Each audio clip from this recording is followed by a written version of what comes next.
Welcome to the Cannacurio Podcast powered by Cannabiz Media. I'm your host, Ed Keating, and today we're joined by Tiffany Maggard, Vice President of Sales at Heffernan Insurance Brokers, a leading provider of insurance solutions for the cannabis industry. So Tiffany, thanks for joining us today. Thanks for the invite. I appreciate it. Absolutely. So can you tell us a little bit about your career? Like I always ask everybody, how the heck did you wind up in cannabis? Because, everybody's got a different journey and a different story. And what's yours? Well, I will say the same question for insurance is like, and cannabis is like, well, for me anyway, it was by accident.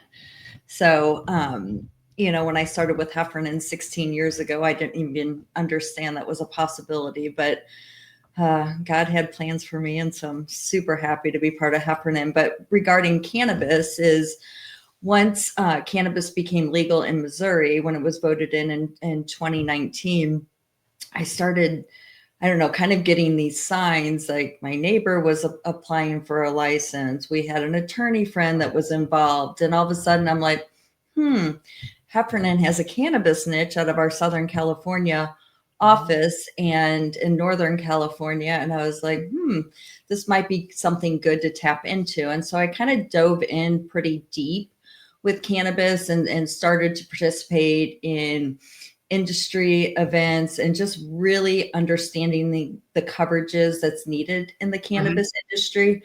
And so I was able to tap into the relationships that Heffernan had already, understanding the coverages and just really being able to offer value to my clients. Now, it was a long process because in Missouri, there were 5 questions on the application. And so I worked with a lot of, I called them license hopefuls.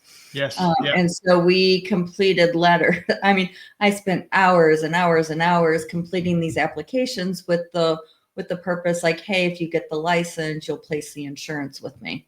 Well, it's interesting on the hopefuls, just to jump in. When that happened, we, thanks to the state, were able to get access to that data. And early on, if I remember, there were over 3,000 applicants for a very limited number of licenses. And obviously most people did not get a license, but it was an interesting process that they ran. So, obviously you took advantage of the connections and the expertise within Heffernan. What other skills did you find are really critical when advising? Because it was kind of a new industry in Missouri, and I imagine there were probably more questions and answers in the early days.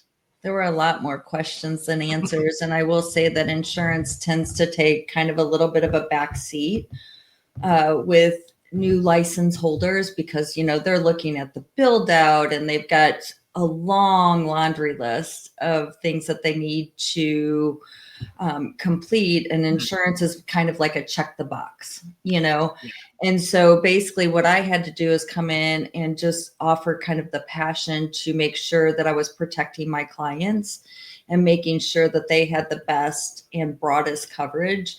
And also to educate, because in cannabis, it's different, non-admitted carriers and all of the forms are different. And so So what is an admitted carrier? That's part of the infrastructure of insurance. That I don't understand. So an admitted carrier is somebody that files their rates through the state, whichever state they're able to write in, but they can only deviate a certain amount from their rates. But they're also covered by the insurance.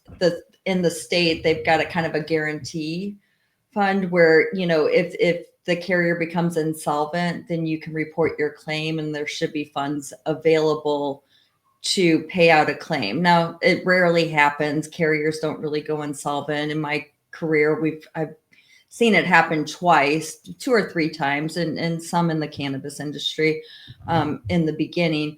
But basically, a non-admitted is part of the excess and surplus lines. And so they're able to deviate their pricing and structure, but it's also for the riskier risk, which and so it's not the vanilla risk. It's those risks that just require a little bit more creativity with the forms. Makes sense. It just gives them more flexibility to be able to write the Got it. insurance, but it doesn't have the protections of having a state kind of guarantee fund. Got it. So in terms of Heffernan, as an insurance broker, how Mhm. does an insurance broker fit into the whole process? Like, are you the ones that are dealing with the license holder, and then you're going to go try and find coverage through people that you Mhm. represent? How does all that work? Help our listeners understand insurance, because Yeah. I know there's some complexities to it.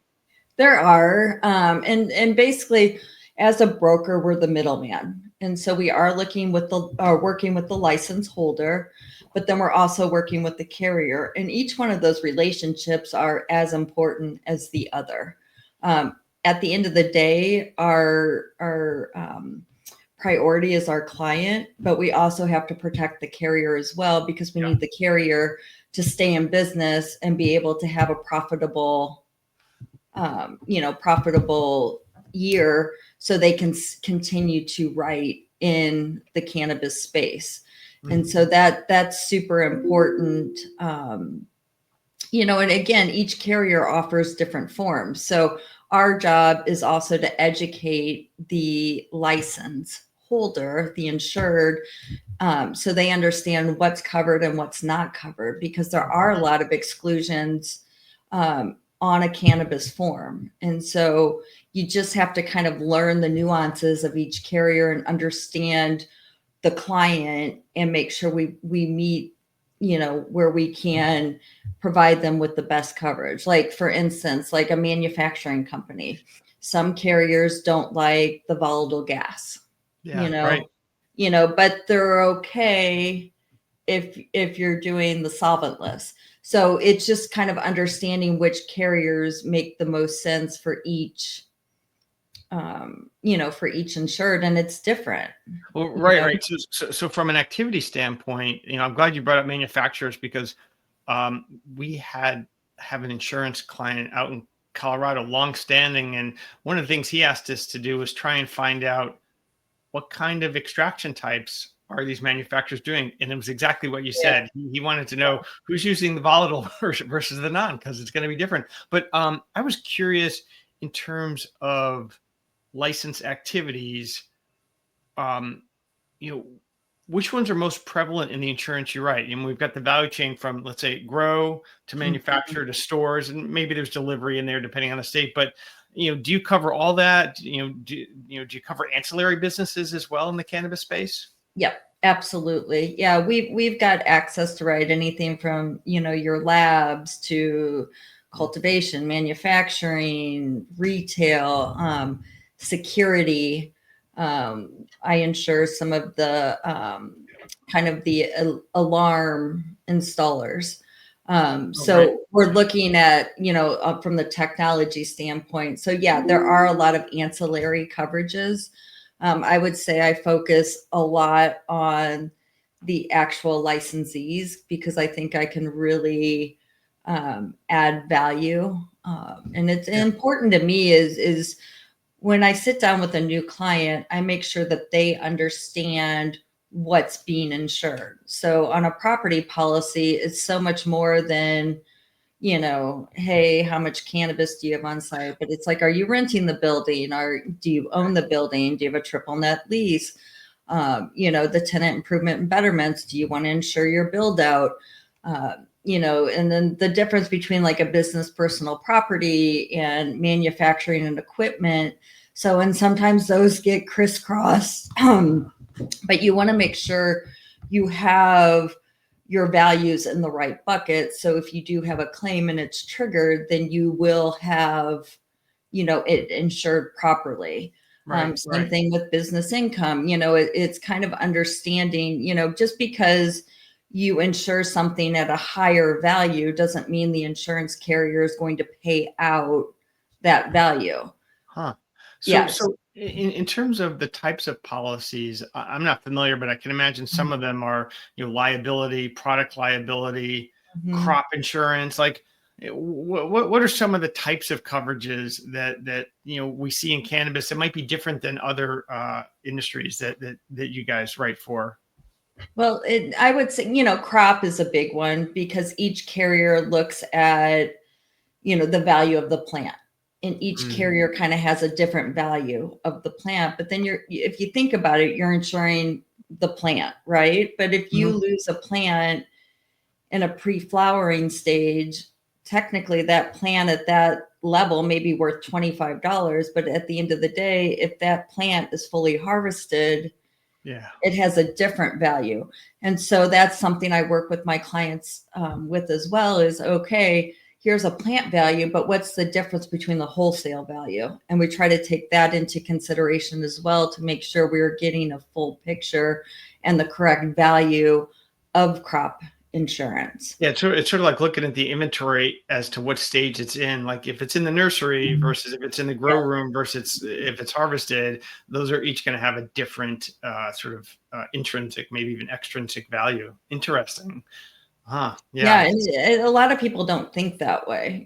We've got it covered because we have, the plants covered. But really, at the end of the day, you're looking at the wholesale value as well. Yeah. Now, how do things like recalls come into effect? Because that's one thing that we've been tracking a lot since really since we started Cannabiz. And I think last year, based on the report we just published, there were about 94 recalls nationwide that we were able to track, and more than half were in California. Is that a factor in terms of the calculus that you have to do in working with your clients? Yes, and yes. Answer's yes. There's different ways to insure product recall, but really there's not a true good insurance solution.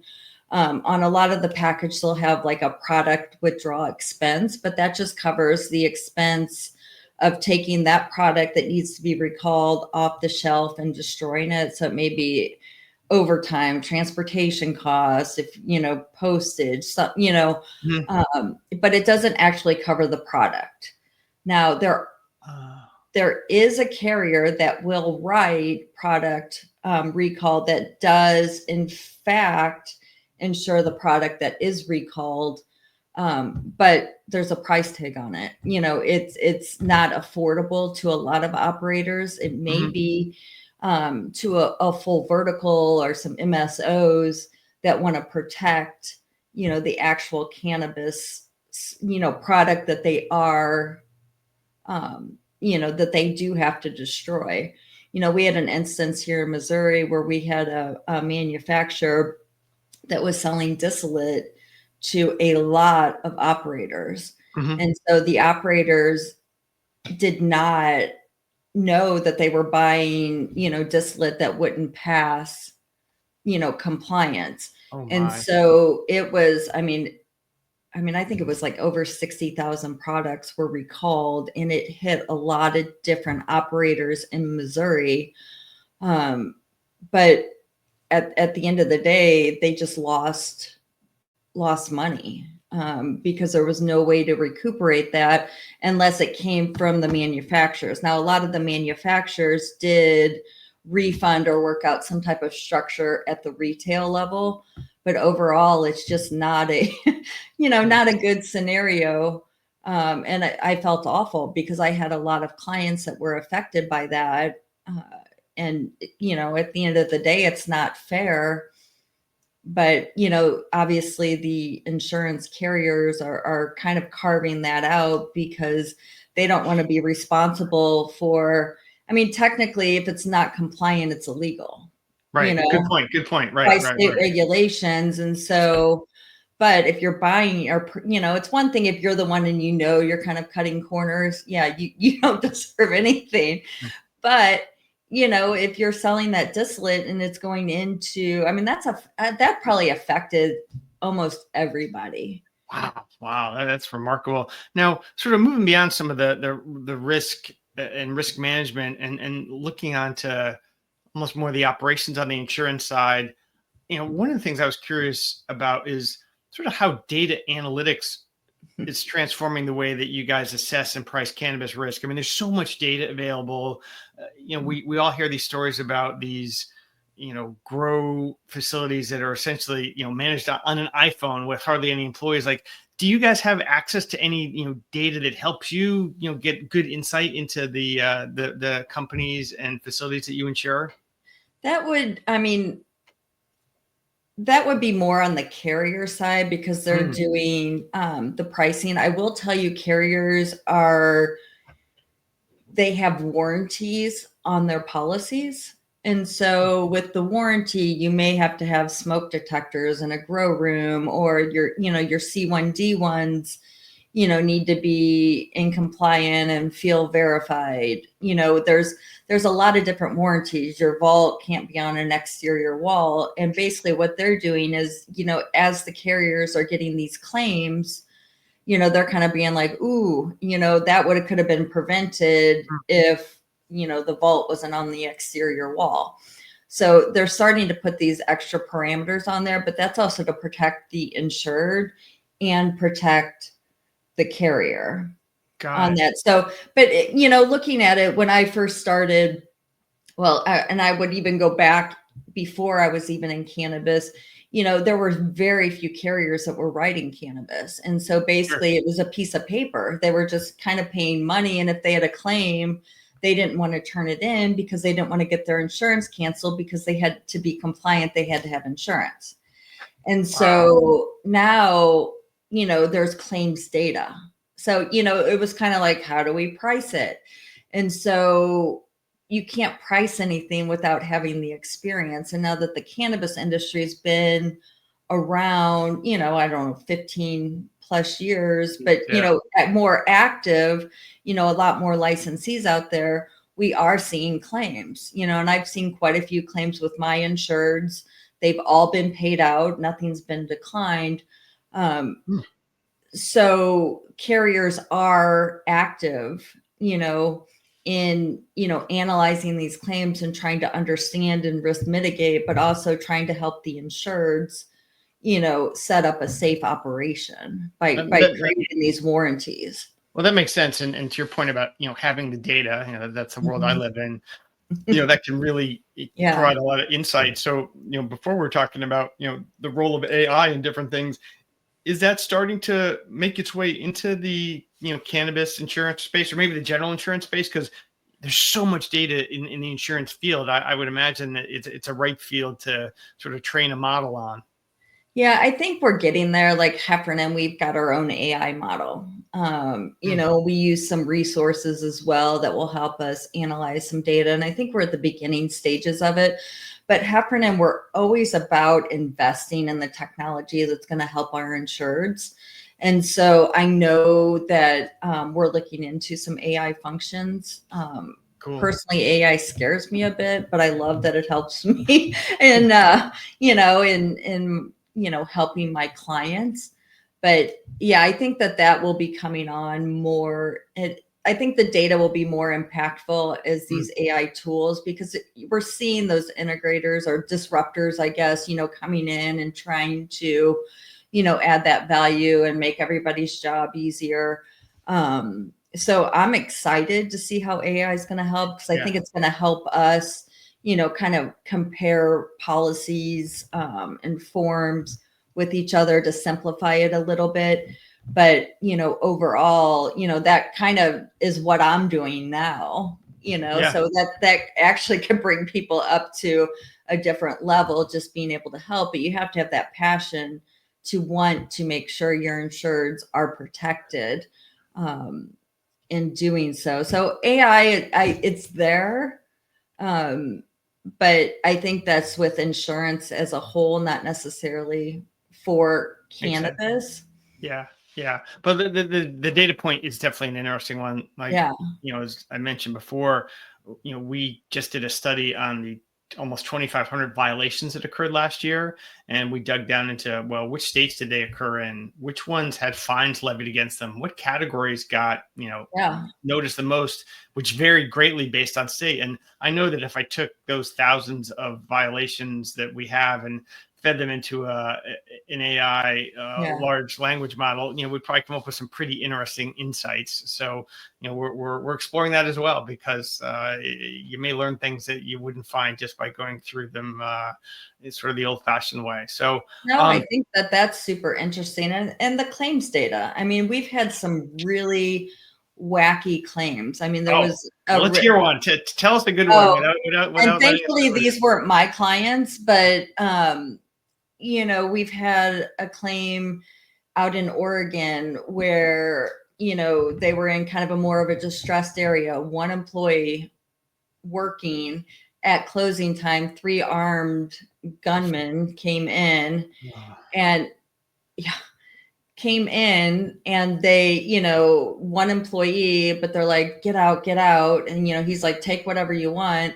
Well, he grabs his backpack, he goes, but his keys were left inside, but, he's pacing around the premise instead of leaving, and he ended up having a firearm, and he shot individuals. I think there was 1 death and 1 injury and 1 escaped. So, from that perspective, that's scary. Now he's going to be on trial for murder because that was not a self-defense situation. He should have exited the premise. But there's the claim with the robbery, guns were involved.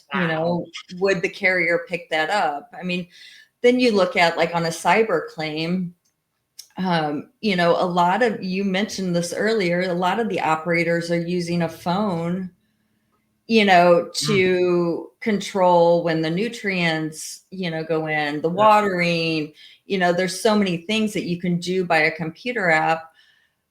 But we had a risk, and again, it wasn't mine, but there was a cyber attack where they came in and shut down their whole computer system and had a ransom on it.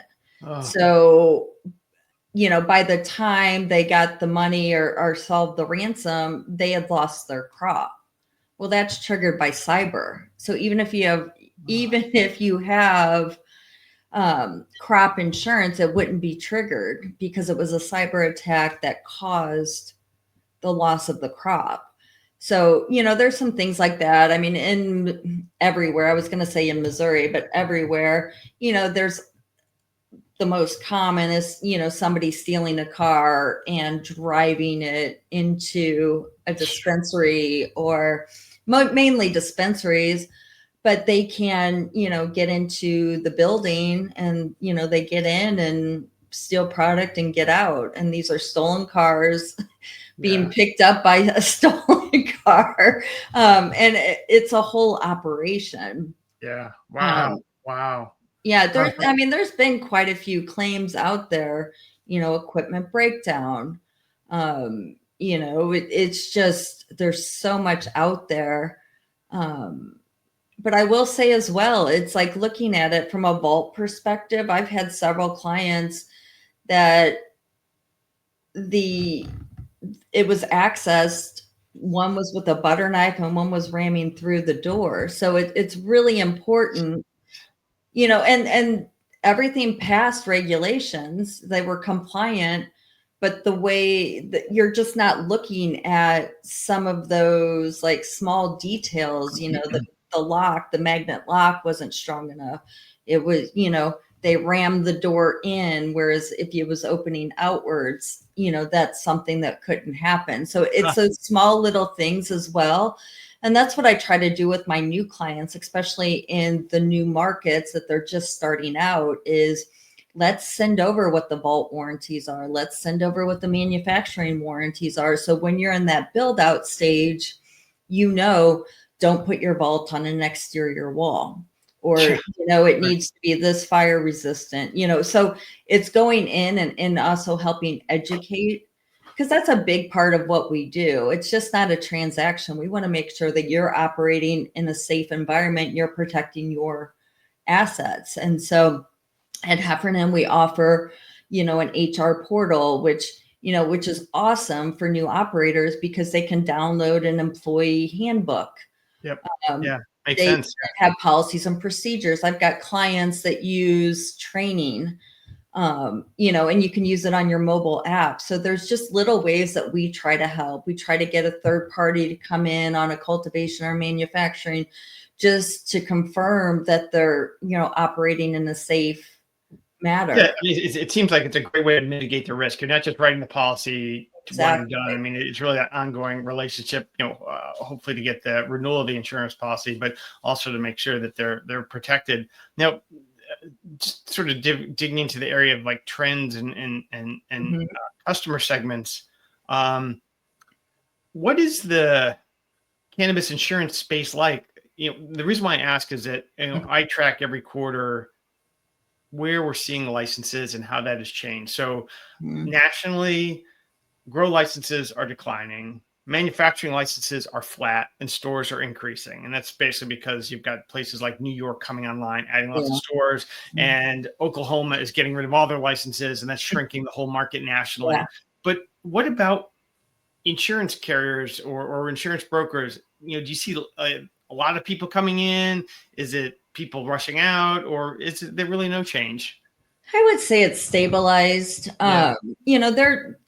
Well, I would say there's quite a few more coming on board, but those carriers are looking more for the dispensaries. They're kind of the easy breezy, like, let's just get in, take some market share. Yeah. And maybe they don't have the best forms, but the pricing, is competitive. But overall, I would say like the main players are the main players, and they have, the experience and the forms and understanding of the industry. Carriers change, a lot of them share the same reinsurance carrier. And so they have the requirements as well. But I like to use carriers that have good claims handling because that's important, because what's the point of having insurance that if you have a claim and it's not paid out? Right. So, I make sure that, at the carrier level, I've got a relationship with the person that's in charge of the claims handling. I always go through and kind of bring up scenarios. Would this be covered? Is this covered? Would that be covered? Where do you think it would be? Now, a lot of it's really hard to tell because each claim is different. It's absolutely different. And so you can't say yes or no, and it needs to go through the claims processing. But at the end of the day, I had a risk that I was actually surprised that it was covered. And I called and I'm like, I don't know, where would this fit? And they're like, yeah, I think you should turn that in. And it ended up being a $200,000 claim. Wow. So that was paid out. So, it's just important to me is to, cause I'm an advocate for my client. At the end of the day, that's who I'm protecting. And so, it's important for me is to have a strong relationship with these carriers. And a lot of the intent, they love working with me because they know I'm going in and I understand the risk. I'll have eyes on the risk. I know the operators, I know if they're in it for the right reasons. And personally, I will only work with somebody if I feel like they're ethical, that they're not cutting corners, because that's actually my next question, which is, as you know, cannabis has been in a downturn for a number of years now. And, does that create a situation where some operators, may not be as willing to have comprehensive coverage? Like, will they cut things down or change the deductible? I don't know what the metrics are, but, is that happening? Because, we certainly see it with our clients where times are tight and money is tighter. That's a good question. In Missouri, we're pretty stabilized, but I do write outside of the, in other states. So, it is interesting on, everybody's trying to cut costs, and I'll say in most operators, security is the first to go. Right. And whether that's right, whether that's wrong, it tends to be. But yeah, I would say I mean, I've got really good operators that want to make sure they've got all the coverages. They'll have their crime and their D&O and, because they want to make sure they're protecting themselves and protecting the investors. So that's important to them, and I've got other operators that are like, I can't see there being a loss, here. And so I'm going to go blank on that coverage. Now, some of it goes back to the state, and if they have a requirement for insurance. Oh, and right. That's kind of state specific. And a lot of it depends on the insured and how committed they are to running the operation correctly. I mean, at the end of the day, there's not a lot of claims, but when there is a claim, it's a big claim. Yeah, that makes sense. Yeah, it's sort of an outlier, or it's a big deal because, as you said, there aren't that many, and it sounds like you've picked good clients too, so that must help too.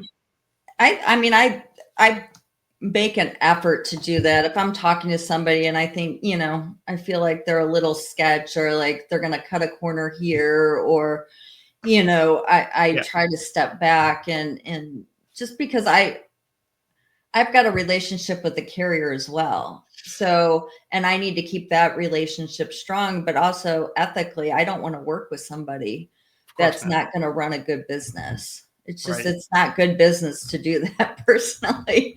Well, and so that leads me to my one selfish question. In terms of finding clients, how do you use Cannabiz media to help sort of see what the market looks like? Because, that's what we're trying to help our customers like you do. No, I mean, Cannabiz media has been a big help. I always have it open, on one of my tabs. But if I'm making a call to somebody, I'll go in and kind of look to make sure, how many licenses they have, what area they're in, understanding, is it a micro license? Is it, because each state's a little bit different.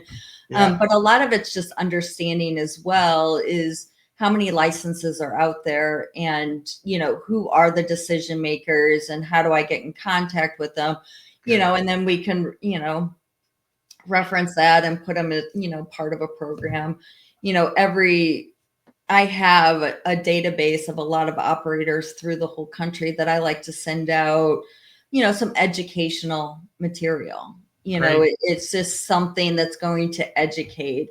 And hopefully it adds value, but that's something you don't have to be a client to get that information.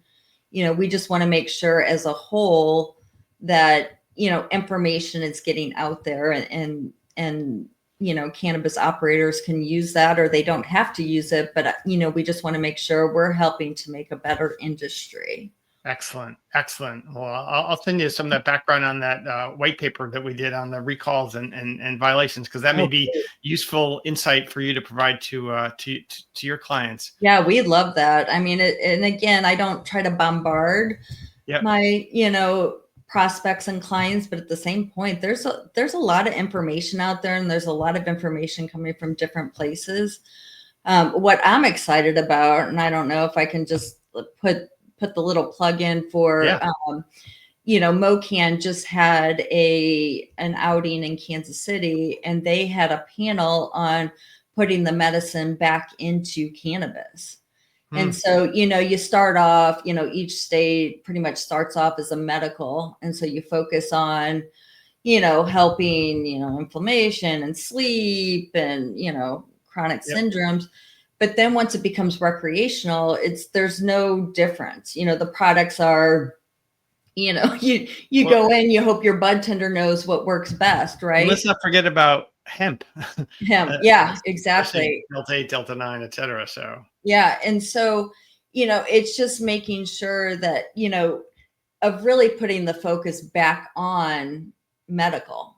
Yeah. And there's some operators out there that are doing a really, really great job at doing that. And it's exciting because whether you're a recreational user or a medical user, there's still medical benefits from the plant. That's right. And so, I love that in Missouri, they're starting to put a focus on that. And it's not all operators, some operators are, produce the product, get the product out, and they may want to be the cheapest, the best, Yep. cheapest, or, you have the others that want to be the craft growers that, really get into the dynamics, but it's more expensive. So, obviously as the operators, they need to find their niche in the marketplace. But I find it exciting is now there's more research going on, with cannabis.